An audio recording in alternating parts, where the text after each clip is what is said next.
Hola amigos nortistas, ¿cómo están? Hoy les tengo preparada una entrevista increíble. Miren lo que tengo atrás.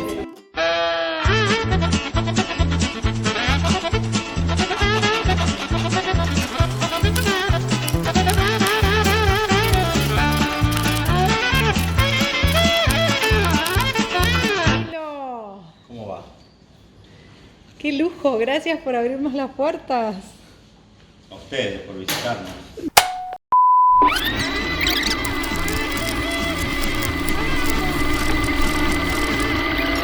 Sí, amigos no artistas, estuvimos con Milo, el mismísimo Milo Lockett. Miren esto, por favor. Es un honor para mí llevar puesto este delantal que él mismo preparó para todos ustedes en su taller. ¡Un lujo! Milo es un grande. Nos abrió las puertas de su casa, de su taller, con una sencillez impresionante. Yo de cara dura le fui con la propuesta del delantal para los no artistas y no dudó un segundo y se puso a pintarlo. Ese momento para mí fue histórico. Se los incluyo al final de este video. Soy Piki Juliano y esto es... Yo soy no artista. Yo soy no artista. Na, na, na, na. Y a jugar. Vengan, acompáñenme. Les comparto la entrevista completa. Si yo fuera un artista Milo Lockett. haría cosas Yo lo hago. complejas, profundas, difíciles. Soy Milo Lockett y esto es No Artistas Unidos. Nací en Chaco, en Resistencia, el 1 de diciembre de 1967. Soy el mayor de 4 hermanos y mi hermana Katy, que es la que me sigue a mí, no podía pronunciar la E, la letra E, entonces me quedó Milo.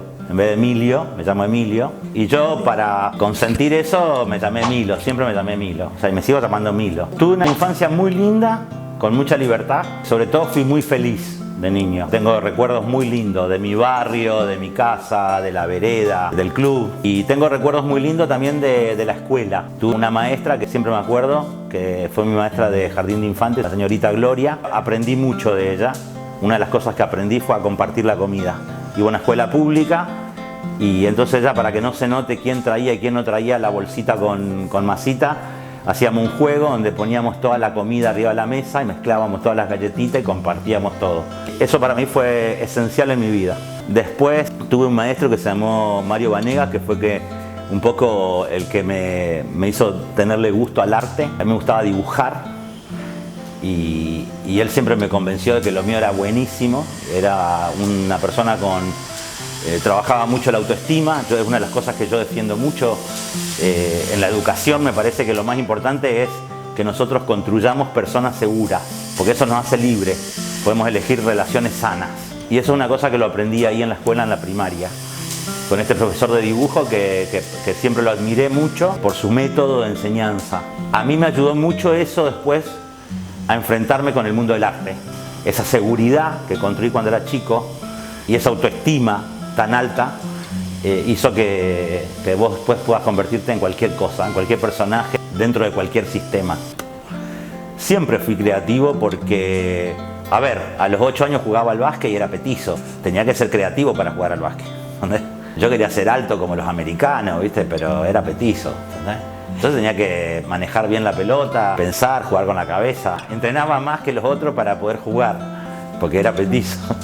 Mi familia era una familia irlandesa normal, donde era muy importante la comida, porque mis abuelos tuvieron mucho hambre, entonces mi papá era una persona que le gustaba comprar mucha comida. Mi casa era una casa que los chicos todos venían a comer, siempre a tomar la leche.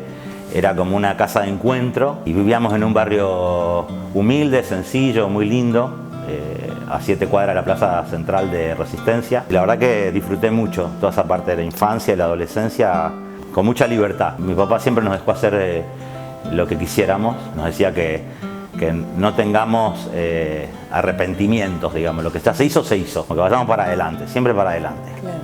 Nos estimuló mucho para eso. Tal es así que yo dejé la escuela a los 15 años y era el mayor y no recibí como ese reproche sino me dejaron que lo haga. Yo quería trabajar, quería hacer otras cosas y la verdad que en eso nos dieron con mucha libertad. Mi papá empezó a dibujar de grande, siempre había dibujado, yo no sabía, y de grande, después que se jubiló, empezó a dibujar y a pintar. Un no artista era. Mi primer trabajo lo estuve a los 10 años, cortando pasto. Fue lo primero que hice. Y ahí aprendí algo muy importante, el valor agregado. Aparte de cortar el pasto, también barría y limpiaba, dejaba todo ordenado. Eso me enseñó lo que era el plus de hacer lo mismo que hace otro, pero encontrarle una vuelta. Siempre trato de ponerle valor agregado a las cosas, digamos. Lo mismo que hace el otro, lo mejor, y por qué uno se destaca más, o por qué a uno le va mejor, porque a lo mejor hace un poco más que el otro. Se esmera un poco más para hacer el mismo trabajo. Fui verdulero, vendí ajo en la calle, vendí cosas en la calle, digamos, fui vendedor ambulante, hice distintos tipos de trabajo, tuve distintos tipos de emprendimiento. Todos me dieron experiencia y con todos me divertí mucho siempre. Nunca hice algo que no me gustara. Cambiaba automáticamente cuando me gustaba otra cosa, me desprendía. Eso es una cosa que la aprendí en mi casa, a no tener esa mochila o el peso de las cosas de la vida, ¿no? Por eso me es muy fácil en las crisis reinventarme, porque no tengo que guardar nada. Me parece que uno por ahí se carga con mochilas que después no las puedes llevar o no te permiten avanzar. Hay una frase de Robert De Niro que dice: hay que poder doblar la esquina y empezar una vida nueva. Y por ahí resulta difícil a veces en el comienzo, pero cuando uno es emprendedor, lo primero que te va a pasar es fracasar. Si entendiste eso, podés llegar a tener un poquito de éxito en algún momento. Yo soy un tipo que perdió 20 batallas, pero gané 2.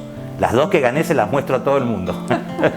La gente siempre mira el éxito y en realidad lo que hay que mirar es el camino del éxito, cómo uno llegó hasta ahí. A lo mejor tuvo muchos intentos, muchos fracasos, y me parece que eso lo hace más fuerte al éxito. Hasta el 2000 estuve en el industria textil y pensaba que iba a ser industrial textil. Siempre me gustó mucho el tema de la fábrica y me parecía algo... Yo era una persona joven en ese momento, muy joven, con una industria, y me gustaba mucho el hecho de dar trabajo, de generar cosas. Un pedazo de tela que se convierte en una prenda que viaja por distintos lugares. Me gustaba el poder hacer una remera y que esa remera se use, verla en la calle. Eso me gustaba mucho. En el 2000, cuando vino el estallido, digamos, de la economía, y en ese momento justo hice una muestra, que fue la primera muestra que hice solo. Hasta ese momento es como que coqueteaba, me gustaba el arte, pero no tenía nada como definido qué iba a hacer. Y me invitan a hacer una muestra, Dante Arias y Rolando Safleita, en el Centro Cultural Nordeste. Hago una muestra que para mí fue muy revelador, digamos, todo lo que sucedió esa noche. Me gustó mucho que la gente me diga que le gustaba, que no sabían que pintaba, que no se imaginaban. Y al otro día me levanté y en vez de irme a trabajar decidí cerrar todo lo que tenía. Cerré 3 locales y una fábrica. Lo cerré literalmente. Estaba la crisis, en plena crisis fue. Empezaba la temporada de invierno, era febrero, empezaba la temporada, digamos. Y tomé la decisión al otro día de cerrar todo y de ponerme a pintar. Eso fue a las 7 de la mañana. Y a las 10 de la mañana había comprado 2 bastidores y me puse a pintar en el garaje de mi casa y ya estaba en modo pintor ahí. Venía pintando, pero no me imaginaba que iba a hacer ese salto. Era siempre como una cosa postergar para más adelante, para más adelante. En la pérdida aprendí muchas cosas. Entre las cosas que aprendí en el 2001-2000, aprendí que el miedo se atraviesa. Cuando uno tiene miedo se paraliza. Tiene miedo a lo desconocido, a lo que va a pasar, lo que no puede pasar, lo que uno pierde. Generalmente le tenemos mucho miedo a la pérdida económica, a la pérdida material, más que a lo emocional. Y en realidad es al revés. A la pérdida que hay que tenerle miedo a lo emocional. Y en ese momento, bueno, poder visualizar eso, estaba en la mitad de una parte de mi vida, así que tomé una decisión muy drástica, pero al mismo tiempo fue maravilloso porque con ese miedo vinieron muchas cosas, desafíos nuevos. La creatividad se potencia al máximo porque cuando uno tiene necesidad se vuelve creativo. Cuando uno tiene hambre, no hay nada que te pare. No importa lo que pasa alrededor tuyo porque no tenés frío, no tenés calor, no tenés sueño, tenés hambre. Y no me refiero solo al hambre de comer, sino al hambre de la vida, ¿no? De querer salir adelante, de querer hacer otra cosa, de querer progresar. Y para mí eso fue maravilloso. Yo en ese momento tenía unos 32 años, 33 años. Estaba casado y tenía una hija chiquita, Olivia, que hoy tiene 24. Compré los bastidores en ese momento cuando empecé a pintar. Y no sabía ni qué iba a hacer, no tenía ni idea, o sea, quería pintar. Después empecé a pintar sobre papel, toda mi primera obra está pintada sobre papel porque era más barato y más fácil de acceder. Yo pinté mucho durante 2 años, 3 años, pinté con la pintura que me había quedado de las remeras, que era una pintura plastificada, por eso usé mucho el solvente en esa primera etapa. Y después me fue muy fácil pasarme al sintético al agua, Con los años, digamos que fue otra etapa ya, ¿no?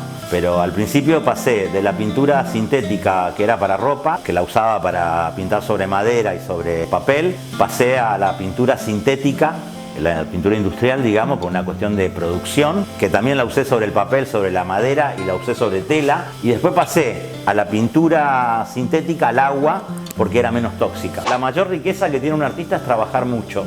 En el campo de la pintura, que es donde yo estoy, uno va construyendo sabiduría a medida que se va equivocando y a medida que va probando. Es todo prueba y error. Nadie nace aprendiendo. Por más que uno vaya a la universidad, si uno no pinta, ese conocimiento es abstracto. El conocimiento del material es palo y a la bolsa, todos los días. Este ejercicio que hago yo de venir todos los días a trabajar. Me guste o no me guste, yo vengo a trabajar. Pero cuando uno tiene esa conducta, en algún momento aparece la obra. Mirá, yo no conozco ningún artista, de los artistas reconocidos, que muchas veces los estudiamos y gracias a ellos somos artistas, que haya tenido una vida fácil o que haya pintado poco. La mayoría se ahogó en la pintura, o sea, le costó mucho trabajo ese reconocimiento, que generalmente llega en el final de tu vida o no llega. Hay un error de concepto a veces con el tema de ser artista, porque uno se imagina que es un camino fácil y que va a llegar y va a ser todo glamoroso. Y en realidad, cuando uno elige la vida de un artista es difícil, es un camino difícil, no es un camino fácil.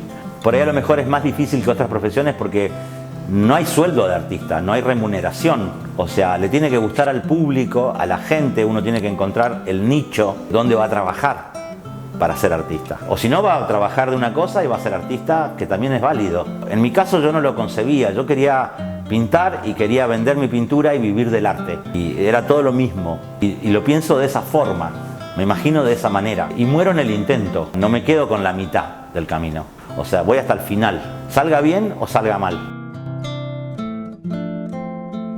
Supervivencia. Es una palabra que te lleva a muchos lugares. Cuando llegué a Buenos Aires fue muy duro conmigo al principio. Después se volvió un poco más amable cuando empecé a entender cómo funcionaba el mundo del arte, pero al principio fue como muy exigente y parecía que todo el tiempo tenía que demostrar que lo que hacía era arte o de dónde venía. Y eso a lo mejor me distrajo mucho porque me concentré mucho en lo personal y la idea era tratar de ganar premios y de aseverar de que era bueno. Y después con el tiempo me pasó, en el 2008 gané un premio que fue muy importante. Más allá que el premio sea importante porque es del Rosa Galisteo Rodríguez, que cuida el patrimonio de la nación. Es un premio nacional que todos los pintores nos gustaría tener. Yo soy uno de los más jóvenes que lo tiene en la historia del premio. En ese momento a mí me cambió la forma de mirar el arte otra vez, porque me di cuenta que no había a dónde llegar. Sos Premio Nacional de Pintura y después ¿qué pasa el otro día? Tenés que sacar la basura de tu casa, tenés que barrer el taller, o sea, no cambió nada. Y eso tampoco te garantiza que te vas a convertir en un gran artista. A lo mejor sos un gran artista sin tener ningún premio. A mí me cambió porque me volvió otra vez al camino y dije, yo quiero el arte, lo quiero compartir, le quiero devolver cosas al arte que el arte me dio. El arte me dio mucha vida, me ayudó en un momento muy difícil. Me parece que está bueno cuando uno reconoce, cuando uno agradece, cuando uno toma conciencia de lo bien que le fue y lo puede compartir con los otros que a lo mejor no la están pasando tan bien. Por ese lado siempre me gustó ayudar a otros artistas, porque para mí fue difícil, pero a lo mejor vos tenés una personalidad, ¿entendés? Y una autoestima que pensás que medís 1,90. Aunque midas 1,65. En cambio, hay otra gente que le cuesta más, no son tan extrovertidos, les cuesta mucho mostrar lo que hacen, les cuesta ponerle palabras a su obra. Me parece que está bueno por ahí darle una mano a alguien, más cuando vos la pasaste mal y hoy la estás pasando bien. Te voy a contar una anécdota. Yo cuando empecé a llegar a Buenos Aires, primero me ayudó un amigo, después paré mucho tiempo en un hotel que se llamaba El Argentino, que todavía existe, que está por Avenida de Mayo, que en el 2004, 2005 era un hotel donde paraban familias extranjeras. Y yo alquilaba una habitación ahí. Yo venía a trabajar a Buenos Aires, venía con unos tubos y salía a vender mi obra a la calle, muy duro. Y yo alquilaba una habitación sin desayuno. Y cuando me iba bien, pagaba el desayuno en la esquina en una parada de taxi. Ahí te tocaba desayunar, te daban un voucher. Y tenías que levantarte temprano porque si llegabas tarde no comías factura. Y yo cada tanto, cuando vivía en Capital, los últimos años sobre todo, que me fue muy bien, hacía el ejercicio, cada tanto volvía. Volvía y me paraba enfrente y lo miraba, ¿viste? Y es genial eso, ¿entendés? No olvidarte de dónde venís, no olvidarte quién sos. Yo creo que el éxito es muy difícil de definir. A mí me gusta más pensar que el éxito es no llegar a un lugar, sino el recorrido, el camino, caerte, levantarte y seguir caminando. Eso me parece que es el éxito. Muchos fracasos continuos y en algún momento se ve la luz. Y un momento exitoso en mi vida, yo siempre cuento, un momento exitoso en mi vida fue haberme sentado en la cama y decir no quiero trabajar más de esto y me voy a dedicar a la pintura, sin saber qué iba a pasar. Esa decisión fue exitosa para mí. Después los premios son un mimo, el cariño de la gente es maravilloso, pero yo creo que ser exitoso en la vida es cuando uno puede ser agradecido, puede ser buena persona, cuando piensan los demás. Me parece que eso es una persona exitosa, alguien que piensa en el entorno, en la comunidad, que no piensa únicamente en los logros personales. Nunca le di mucha importancia a la fama. Si no sirve para hacer algo bueno, no es una cosa que me interesa. Trato más bien siempre de llevarlo al lado de la normalidad. Yo trato de actuar como una persona normal siempre. Lo hago en mi casa, lo hago afuera cuando salgo a la calle. No soy una persona que necesito que me reconozcan todo el tiempo o que me feliciten. No necesito de eso. Me parece que no es para todas las personas. Hay personas que se llevan mejor con la fama y otras que no tanto. A mí no es una cosa que me resulte importante en mi vida. A lo mejor puede ser un camino peligroso el de la fama. No hay que pedirle permiso a nadie. En el año 2013 yo hago una gira, 2014, hago una gira por Europa, por 6 ciudades. Y trabajando en Portofino, en Italia, fui a hacer una escultura para un museo que está en el puerto de Portofino, el Museo del Parco. Y haciendo una obra allá, me entrevistan desde la Universidad de Génova un montón de estudiantes que hacían documentales sobre tesis con artistas extranjeros, qué sé yo. Bueno, yo reunía todas las condiciones porque era sudamericano, ¿viste? Venía de la pobreza, ¿entendés? Entonces tenía un montón de condimentos, ¿viste? Aparte andaba descalzo, todo sucio con la pintura, ¿viste? Y de repente, cuando esa gente te empieza a explicar que el arte aplicado, o sea, porque yo hacía mucho arte aplicado, en un mate, en una azucarera, en una zapatilla, y me decían que los museos tuvieron como un reavive gracias a los drugstores de arte. Eso como alimentó mucho al museo también. Hizo una vuelta muy linda de que alguien se pueda llevar un souvenir de esa visita. Post 90 pasó eso. Hasta los 90 estaban como en crisis los museos, después empezaron como a todas estas renovaciones y que fueron buenísimas. Y el arte aplicado tiene un valor muy importante en el arte, porque cuando la obra de un artista entra a una casa donde no se consume arte, atraviesa mucho más en lo cultural a una familia. A mí me pasa cuando hay gente que me dice, yo tomo mate con usted todos los días. Le voy a decir, ¿viste? ¿Qué está pasando acá? Cuando hice las sábanas de Arredo me decían, yo duermo todas las noches con usted, Milo. Es como fuerte. Pero claro, es ese cariño de tener una sábana con una obra de arte, de tener un almohadón con una obra de arte, de tener un mate, de tener una yerbera. Elementos comunes y cotidianos que son de uso diario en nuestras vidas. Y fíjate lo que te voy a decir ahora. Hace 50 años la cocina de una casa no se mostraba. Era una puerta que dividía el comedor de la cocina. Y hoy, por ejemplo, entras a una casa y la cocina es como la estrella de la casa. Está todo abierto, es un gran loft, ¿viste? La cocina integrada. Cambió todo eso. Lo cultural, digamos, es muy fuerte. Entonces yo presté mucha atención que vos decís, estoy en Italia y me están diciendo que soy un capo por hacer un mate. Que a lo mejor acá, en nuestra cultura todavía, en nuestro pequeño mundo artístico, piensan que eso es denostar el arte. O piensan que eso no es arte. Y está bien, porque yo no quiero hacer del mate una obra de arte. Pero sí, en el uso cotidiano, que esté aplicado con la imagen de un artista, me parece una genialidad. Porque hay muchas personas que no pueden comprar un cuadro, pero pueden comprar un mate. Y el arte entra y penetra en esa familia. Y eso me parece lo interesante de ese fenómeno. Yo no creo en la inspiración, para empezar. Y no lo digo, no quiero sonar soberbio con esto. Simplemente que no me sucede, no creo en la inspiración. Yo creo que uno pinta y en la pintura, el ejercicio de todos los días, aparece la obra. Hay veces que uno tiene aciertos y hay veces que en la gran mayoría son desaciertos. Pero a mí me cuesta pensar de que yo estoy abajo de un árbol y me imagino un cuadro. O estoy durmiendo y sueño voy a poner tal violeta y el amarillo lo voy a cambiar por tal naranja. No me pasó. O sea, a lo mejor a otro le pasa y me parece genial que le pase. A mí no me pasó nunca y no creo en la inspiración. Yo creo en el trabajo. Creo que uno cuando más trabaja tiene más posibilidad de abrir puertas, de investigar. Cuando más conocimiento hay, es más grande el desconocimiento y es más maravilloso cuando encontrás algo. Te puede pasar o no. A mí me cuesta más parar, me cuesta más decir hasta acá llego que a lo mejor empezar. Empezar no me cuesta. Es más, muchas veces hago este ejercicio como el que estoy haciendo ahora, donde trato de usar paletas que no usaría. Acá tengo muchos colores muy suaves que después se contrastan con otros colores y ahí empieza un ejercicio casi como el ajedrez, ¿viste? Porque es como que te armas un gran problema y después tenés que ir complementando pieza por pieza, ir retocando y poniéndole grafismos y cosas para que estéticamente funcione. Y eso también me gusta, no tener ese orden, no tener esa rigidez de decir, bueno, no tengo el celeste tal y uso el otro celeste. Y después veo cómo lo arreglo eso. No me hago un mundo del no tener. Al contrario, lo construyo. Una vez que empiezo algo, lo voy a fondo. Aunque salga mal. Es más, hice muchas cosas que me salieron mal. Pero no tengo esa duda. A ver, el artista plástico, el que pinta cuadros, cada pincelada que hace es una toma de decisión. Es una de las profesiones donde más decisiones se toman por segundo a veces. Entonces yo puedo hacer una raya y arruinar el cuadro o no. Puedo animarme o no a hacer la raya. La variable es un algoritmo.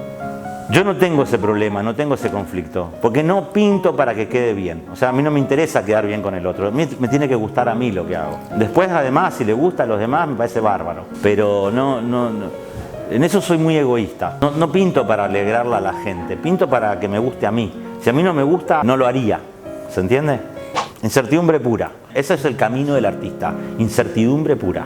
Es la mejor definición. La incertidumbre siempre está en la vida de una persona. La vida misma es incertidumbre. El tema está cómo uno quiere vivir. Uno elige cómo quiere vivir. Yo no creo que la vida lo castigue únicamente. También uno hace su camino y decide qué cosas. Por eso yo siempre destaco que hay que construir niños felices, niños seguros, porque se convierten en personas buenas. Cuando uno fue feliz de niño, puede alcanzar la felicidad. No tiene que ver con tener, no estoy hablando de eso, estoy hablando de otra cosa. Estoy hablando de lo emocional, la parte emocional. Como el amor, que es una plastilina, o sea, por momentos se pone más dura, por momentos es más plástica, por momentos tiene formas, por momentos vuelve otra vez a ser una...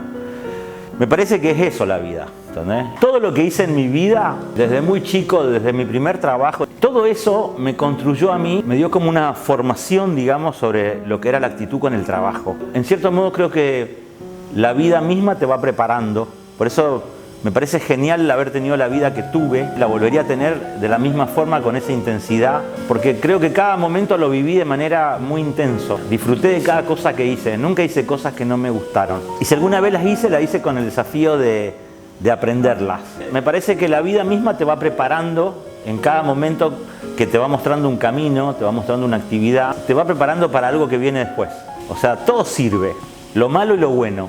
Tuve muchas experiencias en la vida y me parece que eso está bueno, que uno pueda mirarlas con el mismo cariño, a las que fueron buenas y las que fueron malas. Porque te formaron en la persona que vos te convertiste. Vos elegiste un camino en la vida. Ese camino lo pude elegir porque me pasaron todas las cosas que me pasaron. Y hoy lo sigo eligiendo. Me sigo reinventando, me sigo ayornando a cómo tengo que vivir y sé lo que quiero y lo que no quiero. Sobre todo sé mucho más de lo que no quiero. Los artistas por ahí tienen que entender que las cosas no son lineales. Por más que vos estudies en una escuela de arte, no te recibís de artista. La construcción de un artista es el artista y su obra. Si yo estudio durante 7 años teatro y nunca actué, no voy a ser dramaturgo. A lo mejor podré escribir una obra de teatro, pero eso es guionista. En la pintura pasa lo mismo. Si yo únicamente tengo la teoría y no pinto, es muy difícil que un cuadro me salga, que logre algo con ese cuadro, porque no tengo la práctica. El trabajo nuestro es ensuciarte todos los días y trabajar y trabajar y trabajar, y cada tanto aparece algo. Uno no pinta todos los días obras de arte, si no sería muy fácil. Y aparte es muy soberbio también pensar eso, que uno toca algo y es una obra de arte. Hay muchas cosas que hacen que un cuadro se convierta en una obra. Me parece que está bueno eso, el ejercicio de todos los días trabajar, de todos los días investigar, y en algún momento aparece tu obra.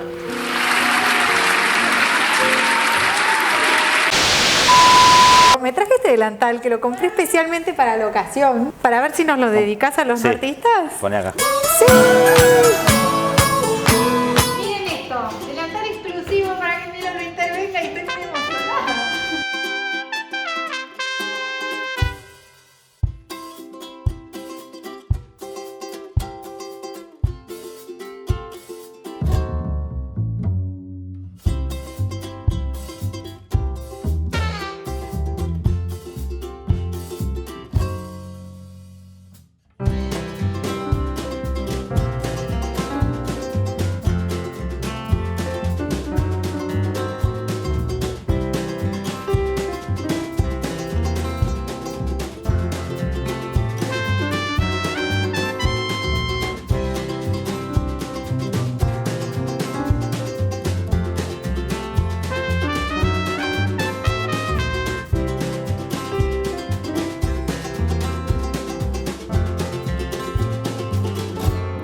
Ahí está.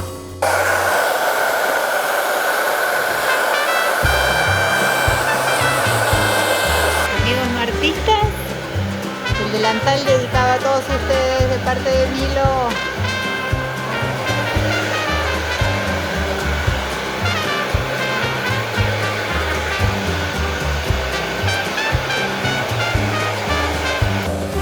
Me hizo acordar cuando hacía las remeras.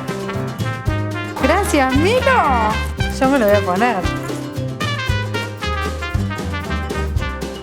Una foto. Gracias. No artistas. Gracias, gracias, gracias por mirar.